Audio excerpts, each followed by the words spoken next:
Baik, selamat siang teman-teman, dan selamat siang juga mungkin para dosen yang lagi memantau. Apakah sebelum saya lanjut, apakah saudara-saudara mendengar suara saya? Kedengaran jelas, Bang. Oke. Baik, jadi pada kesempatan ini di pertemuan mata kuliah hari Senin yang kedua, yaitu fisiologi olahraga, yaitu kami akan memaparkan hasil presentasi kami, hasil kerja kami, yaitu dengan judul aktivitas fisik, kesehatan, dan fitness. Ya, ini dalam kelompok ini ada kami 4 orang yang terdiri atas nama Alirman Sarpan, Ramdan Nur Habibi, Yeskel Pinga, saya sendiri, dan saudari kami Luciana Nosayuda. Maka tanpa perpanjang kata dan kalimat, ada dari 4 orang ini kami sudah membagi untuk memaparkan, dan saya sendiri akan memaparkan dari slide 1 dan akan dan selanjutnya akan terus dilanjutkan oleh teman-teman yang lain. Tanpa perpanjang kata dan kalimat, saya langsung masuk ke pemaparan materi. Bang Dot, tolong ke slide 2 dong.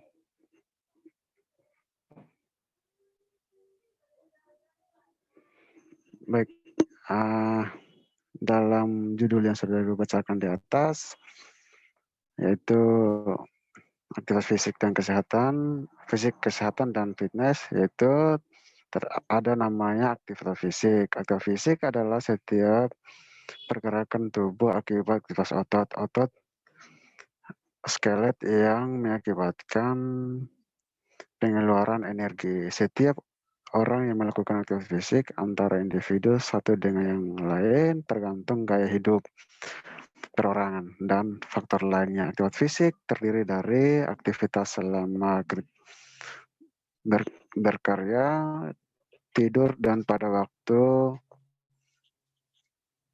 senggang latihan fisik yang terencana, terstruktur, dilakukan berulang-ulang, termasuk olahraga fisik merupakan bagian dari aktivitas fisik. Aktivitas fisik sedang yang dilakukan secara terus-menerus dapat mencegah risiko terdirinya penyakit tidak menular seperti penyakit pembuluh darah, diabetes, kanker, dan lainnya.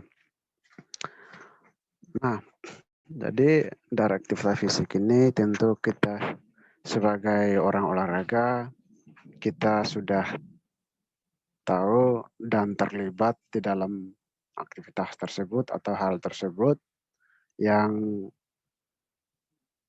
kita lakukan secara rutinitas setiap hari maupun ada jedanya seminggu 3 kali atau seminggu 4 kali. Tentu ada tujuan, yaitu ada pencegahan seperti pembuluh darah, artinya kita mencegah supaya kita jangan mengalami hal-hal dalam tubuh kita yang tidak kita duga, yaitu kanker, diabetes, dan lainnya. Nah, di dalam pemaparan aktivitas fisik ini ada juga menurut yaitu aktivitas fisik adalah gerakan tubuh yang dihasilkan otot rangka yang memerlukan suatu pengeluaran energi. Kurangnya aktivitas fisik akan menjadi salah satu faktor risiko independen dalam suatu penyakit kronis yang bisa menyebabkan kematian secara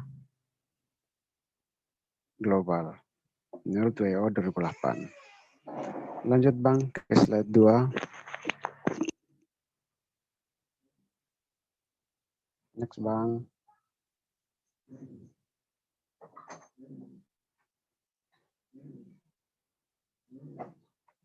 Ya, jenis-jenis di dalam pemaparan tadi ada beberapa hal, yaitu jenis-jenis aktivitas fisik. Jadi ada aktivitas fisik ringan, sedang, dan berat. Jadi di sini ada 3, yaitu yang pertama aktivitas ringan. Aktivitas ringan yaitu aktivitas yang hanya memerlukan sedikit tenaga dan biasanya tidak menyebabkan perubahan dalam pernapasan atau ketahanan. Jadi aktivitas fisik ini yang ringan ini tidak bisa juga kita kategorikan tidak memerlukan tenaga yang berlebihan, atau aktivitas sedang. Contohnya kita cuma olahraga jalan. Itu adalah aktivitas, salah satu contoh ya, aktivitas bukan aktivitas berat atau fisik berat. Nah, yang berikut yaitu aktivitas sedang. Aktivitas sedang yaitu aktivitas ringan yang merupakan aktivitas yang membutuhkan tenaga intens untuk terus-menerus gerakan otot yang berirama atau kelenturan. Ya, artinya bisa dikategorikan juga contohnya jalan cepat dan lain-lain sebagainya. Ya, lanjut aktivitas berat. Aktivitas berat biasanya berhubungan dengan olahraga dan membutuhkan kekuatan. Ini yang juga saya kira ada di sini di dalam POR A1 ini ada pelatih, pelaku-pelaku olahraga, contohnya di sekolah, guru olahraga otomatis sudah mengerti hal-hal tersebut. Yaitu baik contohnya juga kita bermain sepak bola, kita bisa kategorikan dalam aktivitas olahraga yaitu yang berat. Next Bang, slide 3.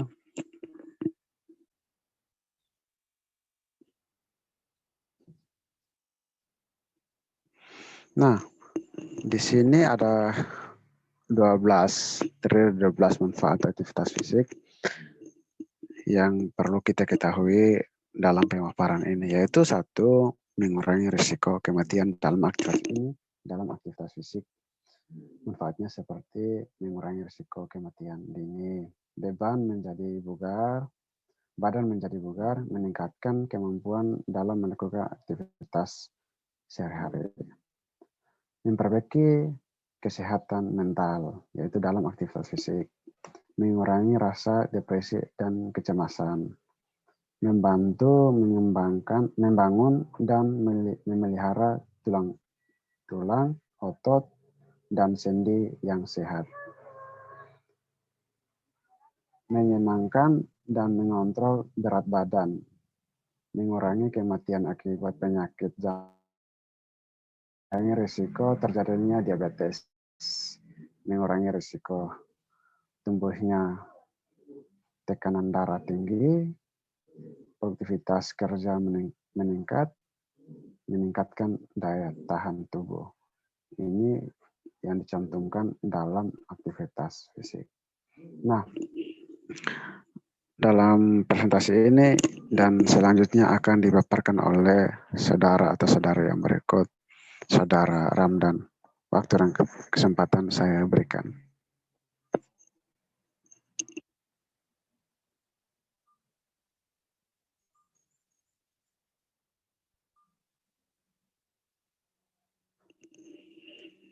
Halo. Yang masuk Bang. Oke, Bang Ramdan, masuk nggak? Ya, baik, terima kasih buat saudara Jack. Lanjut ke pemaparan berikutnya. Tes kesegaran jasmani. Tes kesegaran jasmani adalah cara mengukur kemampuan fungsional maksimal yang dimiliki seorang pada saat dilakukan pengukuran kemampuan fungsional diukur dari besaran kemampuan gerak yang dapat dilakukan. Besaran kemampuan gerak ditentukan oleh kemampuan tubuh menghasilkan daya dan energi. Di sini juga ada tes kesegaran jasmani. Faktor penting yang mempengaruhi kebugaran jasmani yang berhubungan dengan kesehatan. Lain umur, kelamin, genetik, ras, aktivitas fisik. Sedangkan faktor penting yang mempengaruhi kebugaran jasmani yang berhubungan dengan keterampilan antara lain umur, jenis kelamin, genetik serta latihannya menurut Nengala 2006. Lanjut slide berikutnya, Bang Mas Dodik. Nah, di sini ada tes kebugaran jasmani. Yang pertama itu lari sprint 50 meter, lalu pull up, lalu sit up, ada vertical jump, lalu daya tahannya yaitu lari jogging atau 1000 sampai 8, yang perempuan itu 800 meter. Di sini ada petunjuk. Yang pertama, peserta dalam kondisi sehat dan siap untuk melaksanakan tes diharapkan sudah makan maksimal 2 jam sebelum tes. Memakai sepatu dan pakaian olahraga, melakukan pemanasan, memahami tata cara pelaksanaan tes. Jika tidak dapat melaksanakan salah satu dari tes, maka tidak mendapatkan nilai atau gagal. Untuk peserta, untuk petugas, mengarahkan peserta melakukan pemanasan, memberikan nomor dada yang jelas dan mudah dilihat petugas, memberikan pengarahan kepada peserta tentang petunjuk pelaksanaan tes, dan mengkaji mereka untuk mencoba gerakan-gerakan tersebut. Memperhatikan kecepatan perpindahan pelaksanaan butir tes ke tes berikut dengan tempo singkat mungkin. Dan tidak menunda waktu. Tidak memberikan nilai pada peserta yang tidak dapat melakukan 1 butir tes atau lebih. Mencatat hasil tes dan menggunakan formulir tes perorangan atau butir tes. Lanjut, Mas.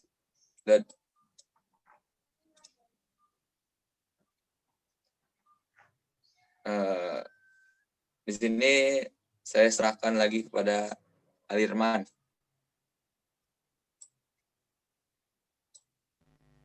Ya, terima kasih buat saudara Bang Ramdan Habibi. Sebelum saya melanjutkan, apakah suara saya terdengar, teman-teman? Dengar, Bang.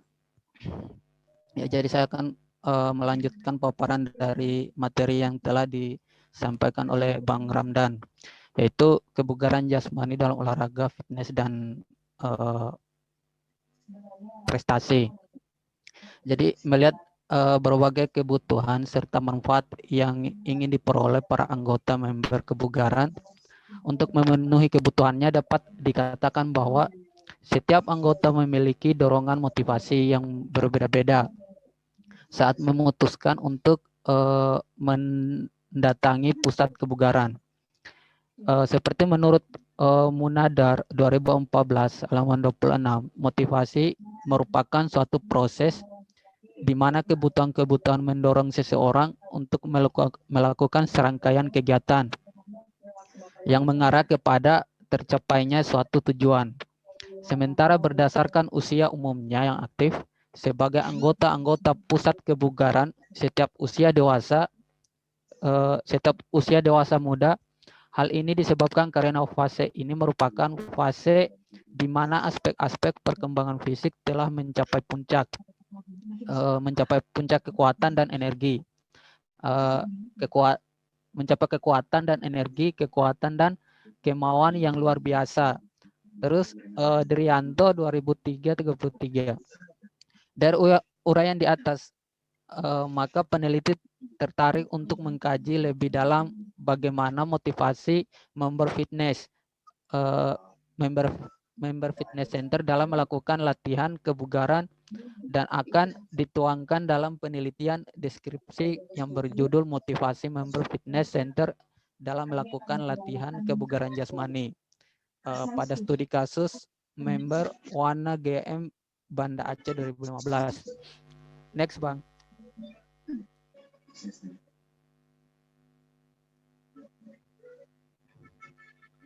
Terus peningkatan prestasi dalam bidang olahraga selain membutuhkan sarana dan prasarana yang memadai, juga diperlukan pembinaan prestasi terutama sejak usia dini.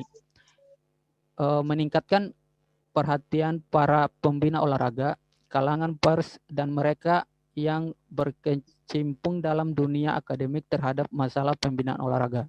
Oleh karena itu, peningkatan prestasi bidang olahraga menjadi bagian dari pembinaan banyak negara, termasuk negara kita Indonesia. Terus prestasi olahraga nasional tidak mungkin dapat maju tanpa adanya fondasi yang kokoh, karena prestasi olahraga tidak dapat dibentuk secara tiba-tiba dan instan. Prestasi harus dibangun melalui proses pembinaan dan pengembangan yang terencana, berjenjang dan berkelanjutan dengan dukungan ilmu pengetahuan dan teknologi keolahragaan. Karena prestasi yang diraih tidak dapat dilakukan secara instan dan mendadak, pembinaan olahraga dalam olahraga prestasi seharusnya dilakukan secara kontinu dan berkelanjutan. Setiono 2006. Next, Bang.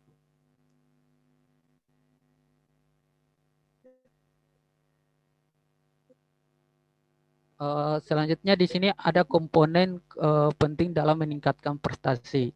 Yang pertama, perlunya pembinaan berjenjang dan berkelanjutan. Terus yang kedua itu prioritas cabang olahraga. Yang ketiga itu identifikasi panduan bakat. Yang keempat, pembinaan pusat pendidikan dan latihan pelajar atau dikenal dengan PPLP, dan pusat pendidikan dan latihan mahasiswa dikenal juga dengan PPLM. Terus yang kelima tuh investasi dan implementasi iptek keolahragaan. Terus yang keenam, pemberdayaan semua jalur pembinaan, dan yang terakhir yang ketujuh, sistem jaminan kesejahteraan dan masa depan. Next, Bang.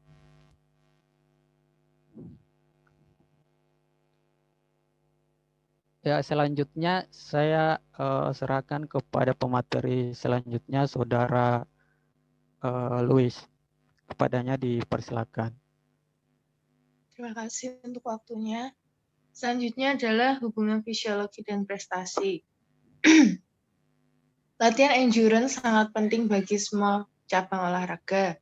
Karena dengan tingkat endurance yang tinggi, kualitas aktivitas yang berat, seperti melakukan sprint sambil menendang bola, akan tetapi dipertahankan dengan tempo tetap tinggi selama pertandingan berlangsung. Apabila mereka masih tetap segar untuk melakukan hal-hal yang sama selama pertandingan belum selesai. Dengan demikian, sistem jantung sampai dengan peredaran darah yang baik, maka kebutuhan biologis tubuh pada waktu istirahat maupun latihan akan diperlancar. Kelancaran tersebut dimungkinkan alat-alat peredaran darah berisi darah yang memberikan zat-zat makanan dan O2 yang sangat diperlukan jaringan tubuh dapat menjalankan fungsinya yang sempurna. Selanjutnya, Mas.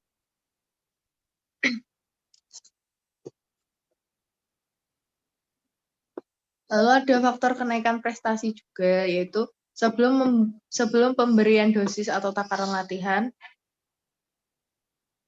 Sebelum pemberian dosis atau takaran latihan, alangkah baiknya kita berpegangan pada hasil pemeriksaan tingkat kebugaran jasmani. Dan hasil tersebut seyogianya dapat dijadikan pegangan dalam menentukan langkah selanjutnya. Dalam pemeriksaan kesegaran jasmani dikendalikan dengan beberapa komponen kesegaran jasmani untuk menentukan kapasitas kemampuan atau performance maksimal seseorang yang terdiri dari beberapa komponen yang berhubungan dengan kesehatan. Yang pertama ada komponen daya tahan jantung paru, yang kedua komponen kekuatan otot dan daya tahan otot, yang ketiga komponen kelentukan, yang keempat komponen atau faktor komposisi tubuh.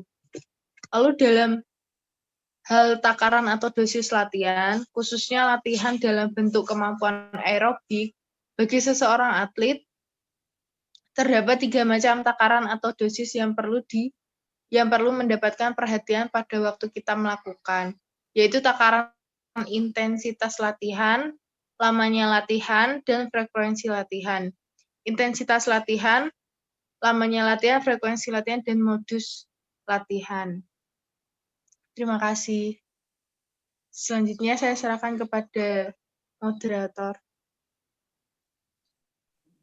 Baik, terima kasih teman-teman atas kerjasamanya dalam presentasi pemaparan ini, dan selanjutnya adalah ada tanya jawab atau mungkin sanggahan dari teman-teman untuk membantu dalam tambahan materi atau pertanyaan dari teman-teman, waktu dan kesempatan saya berikan, dan dalam kesempatan tanya jawab ini, Saudari Louis tolong mencatat pertanyaan-pertanyaan dari saudara-saudari pada kesempatan pertanyaan, dan kriterianya adalah semua pertanyaan dikumpulkan baru kita menjawab sekali. Waktu dan kesempatan saya berikan kepada teman-teman atau saudari pada sesi ini.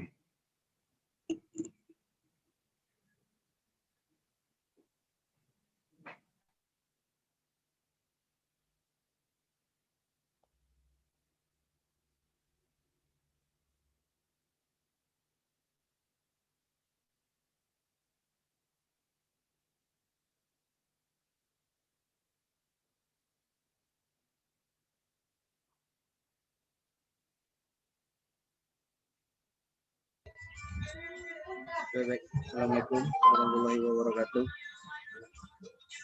Bang Jack. Halo Bang Jack. Bang Yasikal. Ya, masuk Bang. Bisa mendengar suara saya Bang? Siap. Oke baik Bang. Di sini saya izin bertanya Bang, ada sedikit beberapa hal yang kurang saya pahami. Halo Bang Jack, bisa mendengar suara saya Bang? Masuk Bang. Oke, baik. Itu tadi di awal saya lihat ada beberapa jenis olahraga, ada yang sedang, ada apa aja tadi itu, ada yang olahraga ringan, ada yang sedang dan ada yang berat. Ya. Nah, jadi seperti contohnya jalan itu termasuk kepada olahraga ringan. Benar Bang? Sesuai yang Abang paparkan tadi. Jadi di sini pertanyaannya bagaimana dengan jalan cepat? Apakah itu termasuk ke olahraga ringan atau itu ke olahraga sedang Bang? Sekian dan terima kasih. Mohon penjelasannya Bang.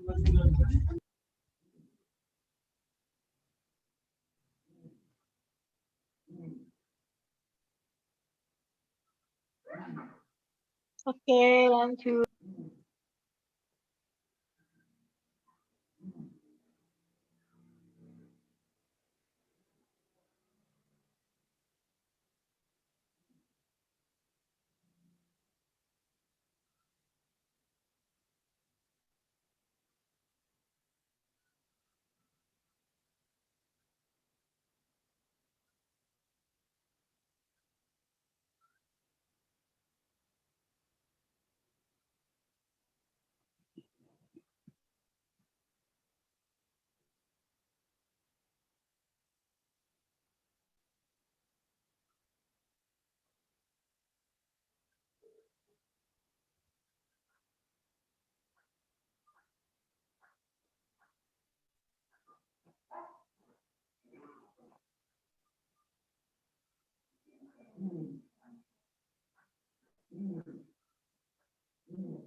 Halo. Ya, halo Kak. Halo teman-teman, mungkin bisa ada pertanyaan. Mau dijawab apa nunggu yang lain dulu?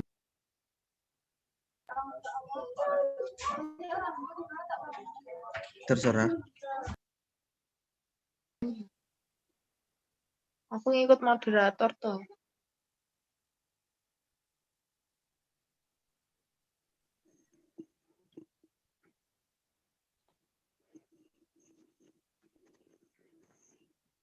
Apakah masih ada pertanyaan dari teman-teman?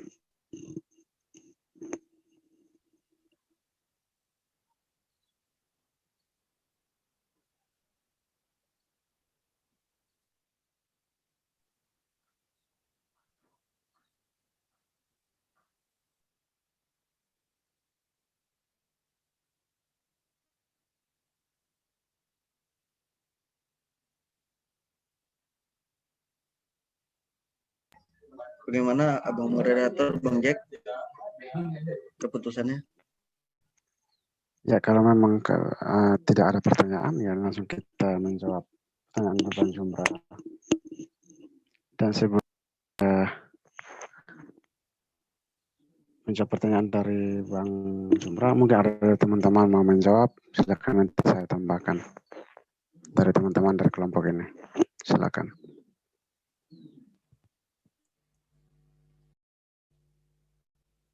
Ya, terima kasih kesempatannya Bang Jack.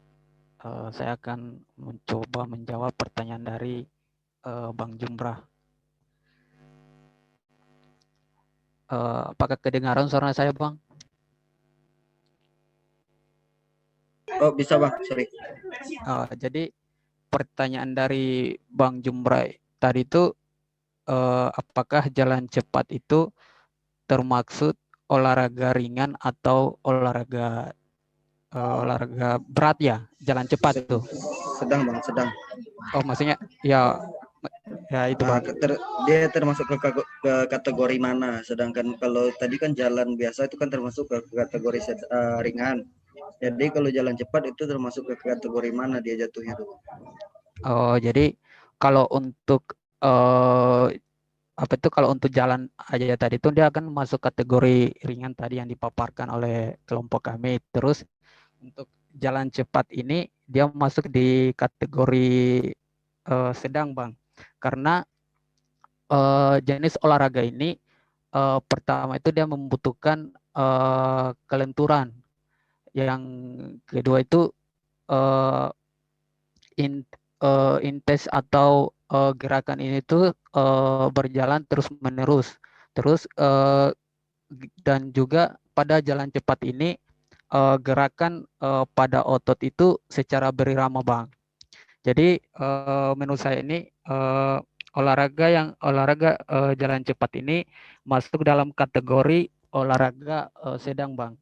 Oke, terima kasih. Mungkin ada yang bisa ditambahkan oleh kelompok yang lain.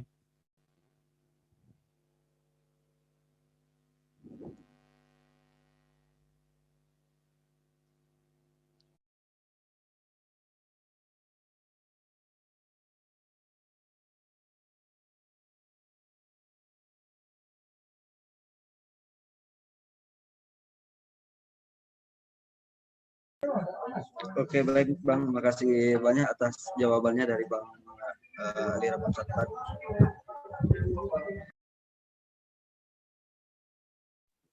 Ya, terima Teman-teman kasih, dari Bang. kelompok ini semua menambahkan ya, silakan.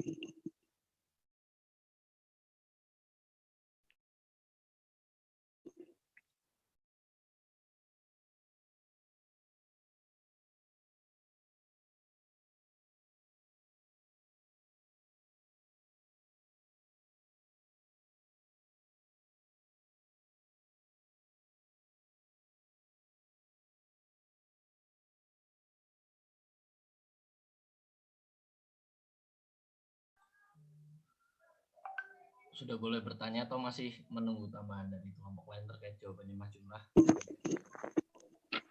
Halo Mbak Jack, mau bertanya apakah boleh? Izin bertanya. Ya Bang.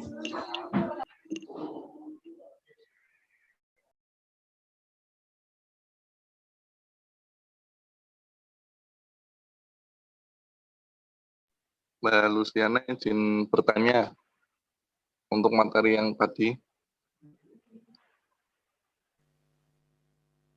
Ya, dipersilakan, Bang. Oke, terima kasih. Izin bertanya ya. Nama saya Adlan Nurais.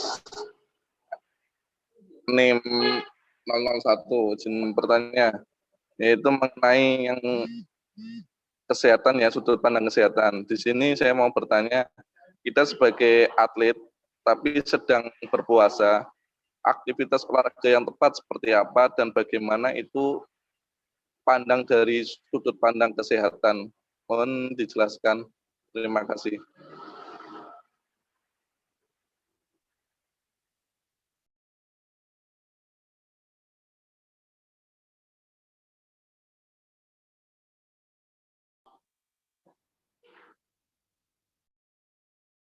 Apakah jelas pertanyaannya? Jelas Bang, jelas. Oke, terima kasih. Jelas Bang. Bang Jack kemana ini moderator? Masuk Ya, Bang, betul. masuk Bang. Iya. Masuk.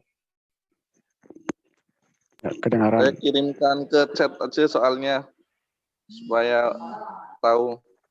Udah kok. Udah dicatat oleh Notulen. Udah Bang Febe. Moderator izin bertanya, boleh? Ya Bang. Perkenalkan, nama saya Dodik Prakoso. Di sini tadi kan kelompok 3 memaparkan materi dengan judul apa tadi saya lupa. Fisiologi. Siapa ya? Physical activity for health and fitness. Nah, pertanyaannya di sini adalah Ini suaranya siapa ya? Disrupsi Bang Dodik. Suaranya kurang keras. Bentar, ganti Gak aja. dengar, Mas.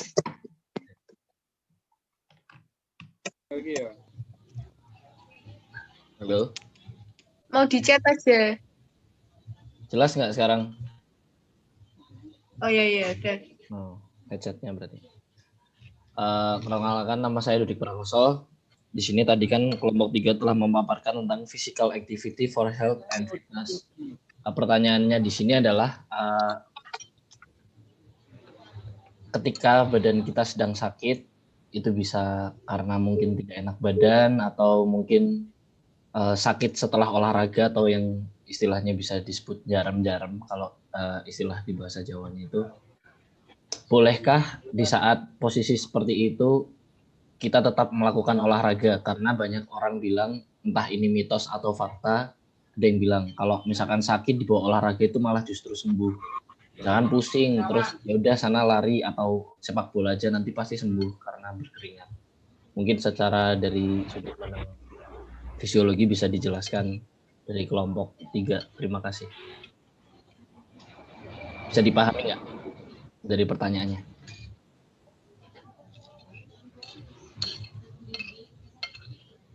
Boleh diulang. Intinya kalau kita sakit, pada saat sakit, bolehkah kita melakukan olahraga? Dan bisa dijelaskan kenapa?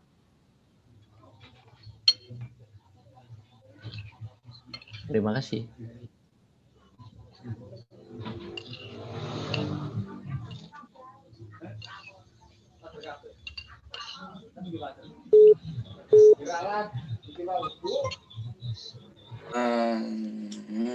Dari Mbak Ristin kayaknya mau bertanya ya Mbak Ristin.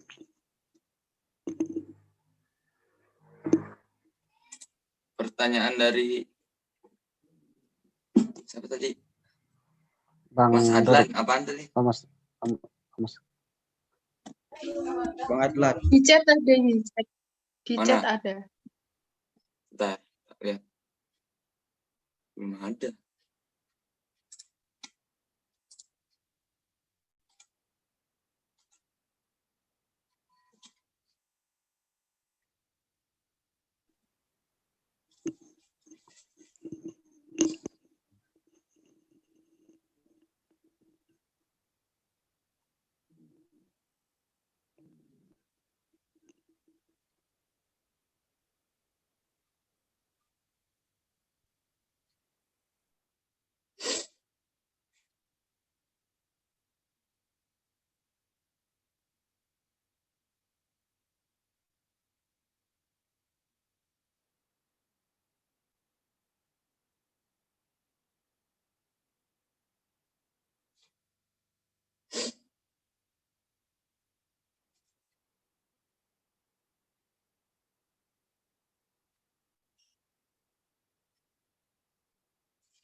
Pertanyaannya Bang Adlan belum masuk di chat. Bang Adlan. Pertanyaan Bang Adlan tadi itu kalau tidak salah tentang ketika berpuasa, jenis olahraga apa yang bisa dilakukan dan bagaimana sudut pandang dari kesehatan gitu ya? Atau bagaimana? Saya Adlan gimana? masuk untuk Mas Adlen ya. Hah? Gitu. Ya udah, lu isi dulu jawab. Oh, Ramdan mau jawab ya, silahkan. Tadi pertanyaannya untuk bulan puasa bagaimana sudut pandang untuk berolahraga. Nah, di sini di buku ilmu olahraga dari Dr. Dik dari UPI menjelaskan bahwa di sini ada mengapa kita di dalam bulan puasa harus melaksanakan olahraga. Jika dalam 1 minggu kita tidak melaksanakan gerak atau untuk olahraga ringan lah, itu sekitar 10-15% menurun kapasitas kerja fungsional otot. Nah, di sini disebutkan bahwa untuk melakukan olahraga di bulan puasa itu ya sebaiknya dilakukan pada saat sesudah azan asar atau sekitar jam 4 karena menjelang buka. Dan dulu juga pernah saya dengar bahwasanya jika puasa itu menghambat atau kayak misalkan banyak makan di siang hari, namun disebalikannya jadi malam hari.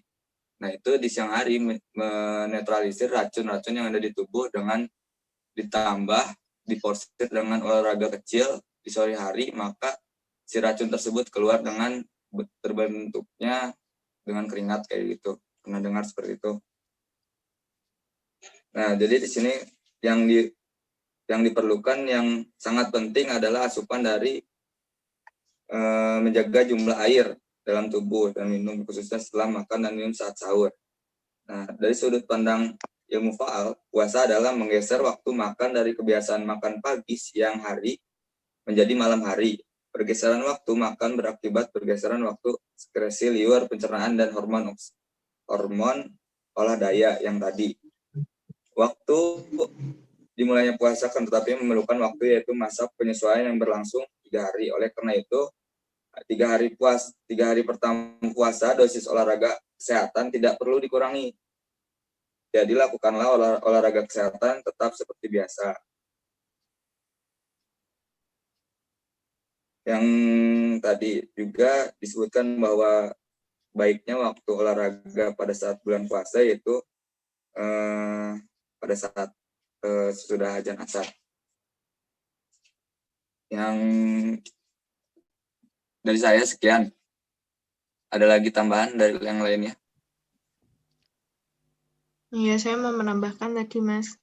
Yang ditanya, sebagai atlet, aktivitas fisik yang baik dilakukan itu yang seperti apa? Kalau menurut saya, untuk menjaga tetap kardionya dapat itu, kayak kita melakukan olahraga ringan, ada jogging lah, treadmill, supaya kita yang biasanya beraktivitas tinggi itu nggak tiba-tiba rest gitu loh, nggak tiba-tiba langsung berhenti untuk nggak melakukan aktivitas fisik. Kan jalan santai pun itu termasuk kayak aktivitas fisik, meskipun hanya jalan. Terus bersepeda sore juga bisa. Ada juga mungkin yoga di dalam rumah bersama keluarga, atau latihan beban seperti kayak kita nge-gym kayak gitu. Seperti itu, Mas. Untuk aktivitas fisiknya sendiri. Atau mungkin dari teman-teman ada yang mau menambahkan? Ya, terima kasih Mbak Louis. Mungkin saya agak sedikit menambahkan terkait pertanyaan dari Mas Adlan juga. Jadi dari melansir dari laman Kementerian Kesehatan Republik Indonesia itu, saat berpuasa tubuh tetap memerlukan aktivitas fisik. Jadi selama berpuasa sebaiknya kita melakukan olahraga dengan intensitas ringan sebanyak minimal tuh 30 menit lah per hari. Seperti yang disampaikan seperti Mbak Louis, contohnya tuh seperti jogging, berjalan cepat. Terus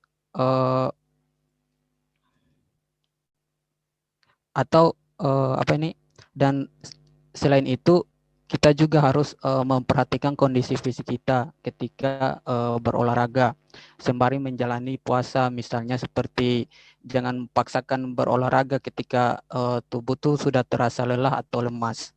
Selain itu, berolahraga saat berpuasa akan membuat tubuh membakar lemak dan membakar lemak lebih banyak. Hal itu tentu akan membantu kita untuk menurunkan berat badan juga. Misal bagi yang berat badannya berlebihan gitu, Mas. Oke, mungkin dari saya itu saja. Mungkin ada tambahan dari teman-teman yang lain. Terima kasih. Saya kembalikan kepada moderator. Baik, jadi mungkin dari teman-teman yang bukan dari kelompok ini mau menambahkan, saya persilakan. Baru kita tanyakan ke Bang Adlan. Terima kasih. Terima kasih untuk jawabannya. Dari mengenai apa aja sih aktivitas fisiknya ya, kayak seperti olahraga ringan, itu juga baik juga untuk mengenai saat berpuasa sebagai seorang atlet saat olahraga. Ya, terima kasih banyak untuk teman-teman untuk atas jawabannya. Terima kasih.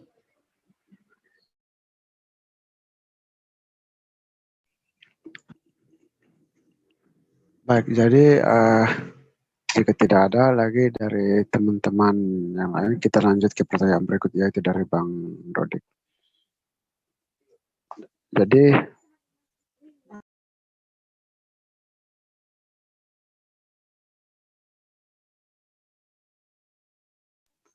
Jadi pertanyaan Bang Dodik itu yaitu contohnya kita barang sakit atau sakit, boleh kita melakukan aktivitas olahraga. Oke, Bang Yesikal. Jadi Bang Rama, silakan. Saya coba jawab dari pertanyaan Dodik. Ketika kita sakit, apakah kita bisa melakukan olahraga? Nah, olahraga adalah salah satu cara terbaik meningkatkan kekebalan tubuh, termasuk saat sakit, menurut David Sineman, PhD. Nah, di sini menurut dia mengungkapkan fakta berdasarkan riset dari beberapa kasus atlet jika menderita sakit di bagian leher atas seperti kayak flu, batuk, nah kayak pusing dikit kayak gitu-gitu, itu semestinya tak ada masalah, nggak ada masalah buat olahraga. Jika kalau sakitnya emang di bawah leher kayak jantung, asma paru-paru dan sebagainya, itu sebuah penelitian menunjukkan bahwa orang yang berlatih aerobik setiap hari kemungkinan sakit berkurang hingga 50% sampai 43% per harinya. Terima kasih dari saya. Sekian. Terima kasih Mas Ramdan atas jawabannya, sangat jelas. Baik, jadi saya mau menambahkan sedikit dari pertanyaan Bang Dodik. Jadi contohnya kita sakit, kita harus lihat sakitnya sakit apa. Contohnya kalau kita sakit, contohnya kita mainnya sepak bola. Jika kita sakitnya atau patah kaki, tidak mungkin kita melakukan aktivitas itu bermain sepak bola, tidak mungkin. Nah, kalau untuk saya sendiri ada untuk melatih pencaksilat untuk saya sendiri. Kalau saya barang sakit, saya melakukan aktivitas, itu contohnya aktivitas olahraga, contohnya itu aktivitas ringan, contohnya push up, sit up.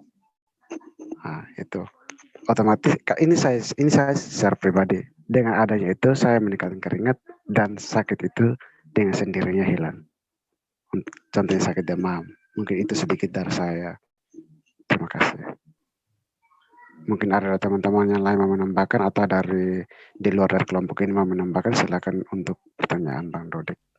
Mungkin dari Oke. Bang Yaskiel tadi penjelasan terkait tadi kan pushing terus dibawa push up gitu ya Mas. Mungkin secara medisnya bisa dijelaskan lebih jelas lagi terkait statement yang tadi dikeluarkan oleh Mas Yaskiel.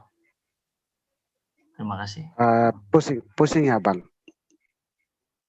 Ya tadi kan Mas Ramdan sudah menjelaskan, terus Mas Yaskiel menambahkan. Saya hanya sedikit bertanya terkait statement yang dikeluarkan dari Mas Yaskiel.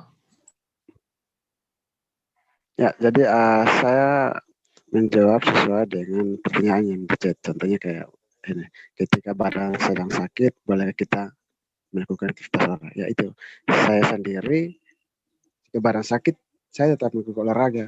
Dan ada juga di dalam olahraga, kita sebagai PJKR, ada juga namanya meses. Itu bisa diterapkan dalam hal olahraga tersebut, contohnya badan sakit. Tapi kalau contohnya demam, untuk saya sendiri, untuk penyembuhan untuk demam, bisa menggunakan push up, contohnya sampai 50 kali. Itu mendapatkan keringat dengan sendirinya sakit demam itu sembuh. Nah, kalau contohnya kayak tadi pertanyaan Bang Dodik, contohnya badan sakit, kan di dalam olahraga ada diterapkan namanya meses olahraga. Gitu.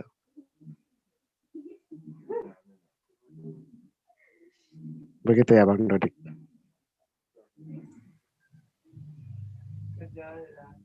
Halo Bang. Iya, terima kasih Mas. Ya. Mungkin teman-teman yang lain mau menambahkan?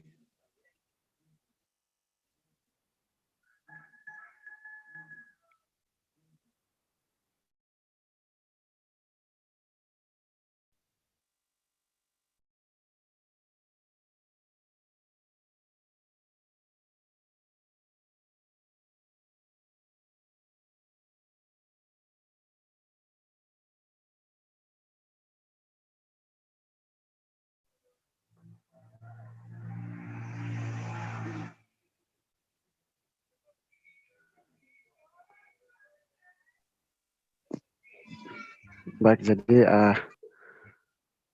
mungkin tidak ada lagi pertanyaan atau menambahkan.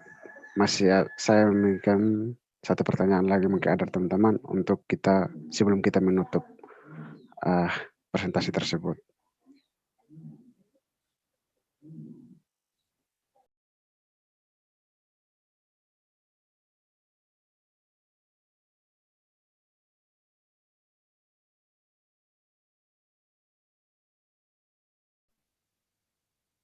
Bang Yaskiel, kayaknya nggak ada pertanyaan deh. Tutup aja Bang. Baik, saudara-saudari POR A1 yang terhormat, yang mulia, mungkin tidak ada pertanyaan lagi. Pada kesempatan presentasi siang hari ini, dari kami kelompok 3, memohon maaf jika sebelum kita menutup presentasi ini, mohon maaf jika ada kata atau kalimat yang menyinggung atau salah dalam pengucapan. Saya mewakili teman-teman dari kelompok 3, mohon maaf atas kesalahan-kesalahan yang kami utarakan atau kami buat.